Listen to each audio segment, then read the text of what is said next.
Hello, नमस्ते. कसे आहात सगळे? छान ना? मी पण मस्त आहे. आज एक खूप महत्त्वाचा व्हिडिओ घेऊन आलेली आहे. म्हणजे आपण प्रत्येकाला आपले 60 वयाचे पूर्वी काय काय कामं करायला पाहिजे, म्हणजे आपलं पूर्ण आयुष्य पुढचं अगदी सुखमय जाते. मग आपले 60चे आधीची काय काय कामं आहेत, काय काय आपण ती पूर्ण करायला पाहिजे. मला वाटते जवळपास 20 कामं मी सांगणार आहे. आपण प्रत्येकानं आपले 60चे आधी पूर्ण करायला पाहिजे.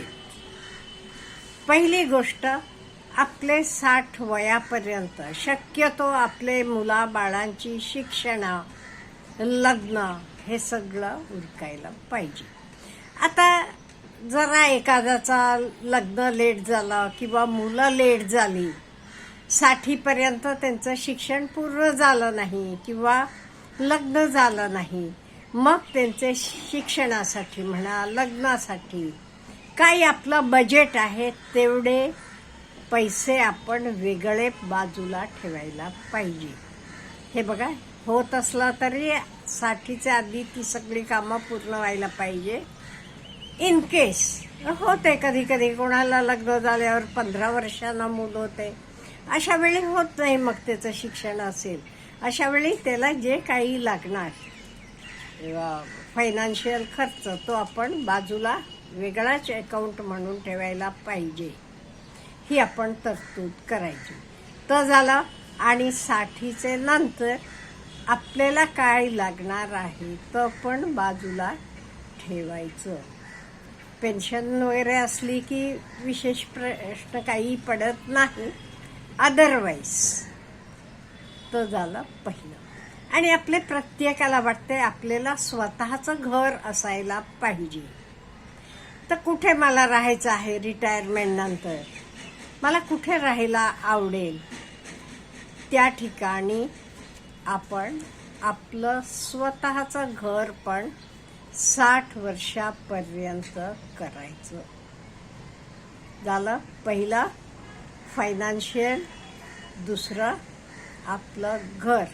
प्रत्येकाला आपल्याला वाटते स्वतःचं घर असावं. आपल्याला कोणी इथून उठ म्हणायला नको, आमचं घर कधी रिकामं करता म्हणायला नको. मग स्वतः तर छोटा असू देत मोठा असू देत, आपले ऐपतीप्रमाणे पण स्वतःचं घर आपण करायचं. नंतर महत्त्वाचं म्हणजे काही वेळेला 60 वर्षापर्यंत आपला पार्टनर हे जग सोडून जातो. काही लोकांना हे घडते. अशा वेळी आपण काय करायचं? रडत बसायचं का? आठवण काढत त्याची? नाही. त्याला बरं वाटेल का? तुमच्यावर एवढं प्रेम करणारा माणूस हे जग सोडून गेलेला आहे, तो स्वर्गातनं तुमच्याकडे बघत आहे. तुम्ही सारखं रडत असलेलं आवडणार नाही त्याला. त्यामुळे आपण आपला वेळ कसं काढायचा, काय करायचं हे आपण व्यवस्थितपणे ठरवायचं. आनंदी राहायचं. आणि ह्याच्यासाठी काय करायचं? जरा बाहेर जायचं. आपले मित्रमंडळी असतील, देऊळ असेल, तुम्हाला जे काही आवडते तिथे जायचं आणि तिथे वेळ काढायचा. म्हणजे घरचे नाही मोकळीक पडते, नाही ते 24 तास त्याचे आठवणीत नाही जरा. आणि कधी कधी काय होते, आपली मुलं मोठी झालेली असतात, आपण सांगितलेलं ऐकत नाही, आपलं त्यांना योग्य वाटत नाही. म्हणून काय, रागवायचं नाही, एक्सेप्ट करायचं. काळ बदललेला आहे. ऐकलं नाही तर ठीक आहे, मला योग्य आहे तर मी सांगितलं. नाव it is left to you म्हणायचं आणि शांतपणे राहायचं. तर डोक्याला काही वेळाप करून घ्यायचं नाही. आणि हे बघा, 60पर्यंत तुम्ही काही लोन बिन घेतली असली ती सगळे रिकामे व्हायला पाहिजे. 60चे पुढे कुठलीच लोन्स कर्ज बिर्ज काही लोकांचं आहे घर ह्याला ठेवून कर्ज नाही. साठीच्या आधी हे सगळं रिकामं व्हायला पाहिजे. आणि कोणी काही म्हटलं तर मुलं असतील, नातेवाईक असतील, कशाला यस यस म्हणत जायचं का? नाही, गरज नाही. आपल्याला योग्य वाटलं तर येस म्हणा, नाही ते नो म्हणा. कधी आपल्या जवळचा व्यक्ती येऊन सांगतो असं असं मला लोनला तू गॅरंटीयर म्हणून सही कर, घर तुमच्या नावावर असते, त्यानं भरलं नाही की तुमच्या घरावर जप्ती येते, त्यामुळे अशा वेळी नाही, नो म्हणायचं. आणि हे बघा, शेवटी जे काही आपलं आहे त्याचेच मॅनेज करून राहायला यायला पाहिजे. नाही ते ह्याच्याकडनं पैसे घे, त्याच्याकडनं पैसे घे, नाही. माझी ऐपत एवढी आहे ना, त्याला मॅच होऊन मला राहायला पाहिजे. म्हणजे पूर्वी म्हणायचे का नाही, अंथरूण बघून आपण पाय पसरायचे, हे यायला पाहिजे. आणि ह्याचे नंतर का नाही, साठीनंतर आपल्याला शांतता लागते. मग आपण काय करायचं?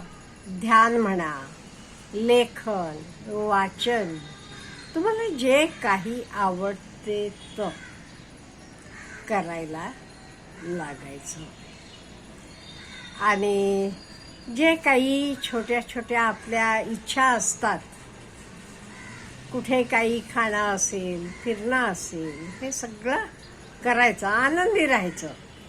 आवडते ना अमुक गोष्ट खायला, खावा ना.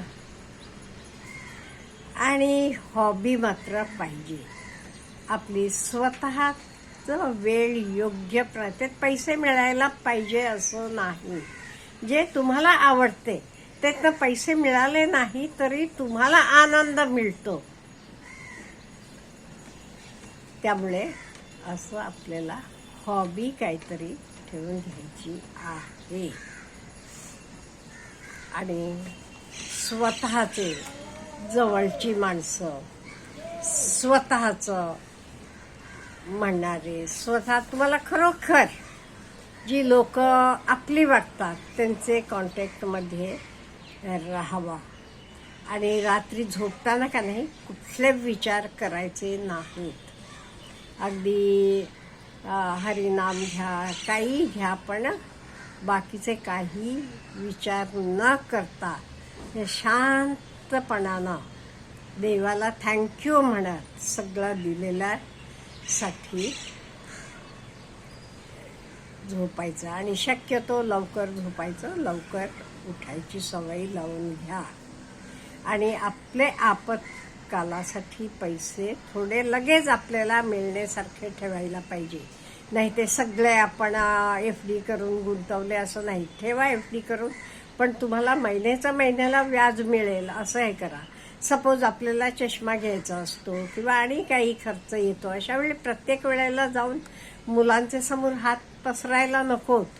म्हणून स्वतःला काही खर्च लागतो एवढे पैसे तरी आपल्याला महिन्याला मिळायला पाहिजे, ही काळजी घ्यायची. आपत्काल काही असते.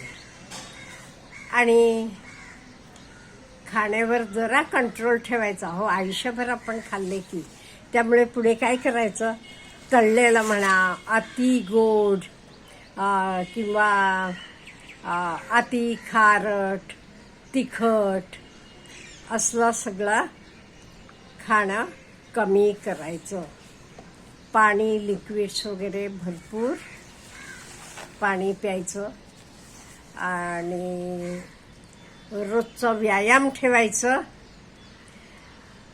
आणि आपल्याला काही सिगरेट, दारू ही काही व्यसनं असली की सगळी थांबवायची. त्याच्याऐवजी देवावर विश्वास ठेवा, देवपूजा म्हणा, देवळात जाणं म्हणा, असल्या गोष्टींवर जास्त लक्ष केंद्रित करा. आणि तुम्ही रिटायर झाल्या वेळा तुम्हाला मिळालेले PFचे पैसे म्हणा, हे सगळे असे कुठेतरी गुंतवा जिथून तुम्हाला दर महिन्याला पैसे मिळतील. आणि का नाही, मुलांचे समोर रोज मला आज कंबर दुखते, उद्या डोकं दुखते, पाय दुखतो, अमुक होते, रोज आपलं रडगाणं गात बसायचं नाही, बिलकुल नाहीये. जरासे कुठे पाय दुखत असले, जरा काय असलं तरी हे करा, पण रोज नाही. ते काही लोकांचं बघितलं मी, मग मुलं म्हणतात ह्यांचं काही रोजचंच आहे म्हणून. नाही, काही मोठं झालं ते सांगा का म्हणजे ती तुम्हाला दवाखान्यात नेतील, हे करतील, पण रोजचं अगदी बारीक सारीक नाही. आपण तेल लावा, काही लावा. आणि मुलांना म्हणा, नातवंडांना म्हणा, सारखं आजूबाजूचे लोकांचं कंपेअर करून बोला. तो बघ किती छान खेळतो, आणि तू बघ, तो बघ दिसायला किती अगदी छान आहे, आणि तू बघ. नाही, असं बिलकुल बोलू नका. बोलणं सुद्धा आपल्याला केवढं गरजेचं आहे तेवढं बोला, त्याचेपेक्षा जास्त बोलू नका. आणि एस्पेशली बरेच सिनियर सिटीजन्सनी केलेली चूक आहे ही, म्हणून सांगते. आजूबाजूचे घरातनं जाऊन बसतात, एस्पेशली बायका, आणि आपले घरातलं काहीतरी सांगत बसतात. मुलांविषयी असेल, सुनांविषयी असेल. आणि हे काय होते, तिथून इकडे कळते ह्यांना अमुक अमुक व्यक्ती अमुक बोललेली होती म्हणून त्याला होते मीठ तिखट लावून सांगतात. त्यामुळे आपले घरातलं काही कोणालाही सांगत बसू नका. तुम्हाला एवढं मन मोकळं करायचं आहे ना, तुम्ही जेव्हा देवाशी बोलता, तुमचे गुरूंशी बोलता, फोटो समोर हात जोडून उभं राहून, तेव्हा तुम्ही मनातलं बोला. सेल्फ टॉक म्हणतो, म्हणजे कसं मन मोकळं होते. पण आजूबाजूचे लोकांशी जाऊन सांगायचं हे नाहीये बरोबर. कोणालाच नाही, सिनियर्स पण नव्हे, यंगस्टर्सांना सुद्धा हे चांगलं नाही. त्यामुळे ही आपली सवय असली ते ती सवय थांबवायची. काही बोलायचं असं, हां मी ठीक आहे, छान आहे, झालं, बाकी काही नाही. एवढंही तुम्हाला बोलाय. तुमचे अगदी स्वतःचं जवळचं तो माणूस कोणालाही सांगत नाही वाटते, त्याच्याशी बोला, हरकत नाही. पण काही लोकांना सवय आहे बघा, कोणी भेटलं तर त्यांना वाटेल तर सांगतात. फक्त खरंच नव्हे त्याला, आणि ह्यांना वाटते मी असं सांगितलं की माझ्यावर लोक जास्त प्रेम करतील, हे करतील म्हणून, आणि तिखट मीठ लावून हवं ते एक्सप्लेन करून सांगतात मला काय त्रास होतो बघा, मी कसं राहते. नाही, बिलकुल बोलू नका, शांतपणाने राहावा. आता आपलं सगळं झालेलं आहे, त्यामुळे सगळ्यातनं रिकामं होऊन आपण आपलं हॉबी काहीतरी डेव्हलप करतो, त्याच्यात मन घालून जे काही आपल्याला लोकाला देता येते तर देत जाऊया. तर ज्ञान असेल, तुमच्याकडे भरपूर पैसा असला तर पैसा असेल, तुम्ही डॉक्टर असाल तर तुम्ही 1 तासभर लोकांची सेवा करू शकता फ्री ऑफ कॉस्ट पण हवं ते, किंवा नॉमिनल फी घेऊन, व्हॉट एव्हर इट इज. त्यामुळे जे काही आपल्याला लोकाला देता येते तर देत बसूया, आणि आपणही सुखानं राहूया. बाकीचे नाही, सुखानं राहू देऊया. ते आपल्याला ह्या सगळ्या गोष्टी, आपल्या जबाबदाऱ्या साठीचे आधी पार पाडायला पाहिजेत. आपल्याला काही बोलायचं असलं तर प्लीज मला कॉमेंट बॉक्समध्ये कळवा. Have a good day.